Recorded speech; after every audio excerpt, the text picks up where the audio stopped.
السلام عليكم. أنا مش من هواة الخروج لايف، ولكن وأنا بتتبع كده التيك توك لقيت سيدة اسمها هالة يونس عمالة تقول كلام عن ألف لام ميم والكتب وحاجات كده بتنطق القرآن غلط. وبعدين فأنا برد عليها ردود خفيفة، بس الردود على التيك توك مش بتديلكش الفرصة انك ترد كويس. وانا بفر كده لقيتها بتقول ايه: كان الناس أمة واحدة فبعث الله النبيين مبشرين. فبتقول يعني الناس كانوا زي الفل اهوت وربنا نزل كتب. طب ليه اخترعتوا كتب ونزلتوا كتب؟ ليه؟ عشان تفرقوا الناس؟ ما هي بتجتزئ من القرآن. انما اعوذ بالله من الشيطان الرجيم. الآية في سورة البقرة 213 لو قريناها كلها نفهم. كان الناس أمة واحدة فبعث الله النبيين ومبشرين ومنذرين وأنزل معهم الكتاب بالحق. دي أول حاجة، بالحق. يعني معناها ان اللي كانوا مجتمعين كلهم كانوا مجتمعين على ايه؟ على الباطل. ادي اول كلمه مفتاحيه تفهمك وتفهمك.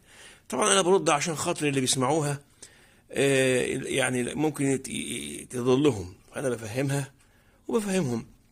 بعد كده: ليحكم بين الناس فيما اختلفوا فيه وما اختلف فيه إلا الذين أوتوه من بعد ما جاءتهم البينات بغيا بينهم.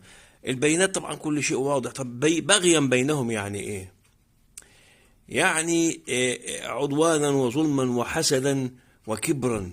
يعني هم رافضين هذا الحق بغيا واعتداء وظلما وحسدا. فهدى الله الذين آمنوا لما اختلفوا فيه من الحق بإذنه والله يهدي ما يشاء إلى صراط مستقيم. إذن هنا كان الناس أمة واحدة على الضلالة، لأن ربنا من أول ما أنزل أي سيدنا آدم حدثت خلافات، فكل شوية يبعت رسائل يصحح الخلافات بتاع البشر، لأن طبعا ربنا بيدي للبشر القرار والتصرف، فيحدث أخطاء فيرسل رسالة لتصحح هذه الأخطاء وترد على إيه؟ على التساؤلات، وهكذا. وطبعا النفس البشرية نفس أمارة بالسوء، فدائما يتصدر بعض الناس المشهد عشان يحكموا الناس ويأمروه، واللي يدعي الألوهية وهكذا.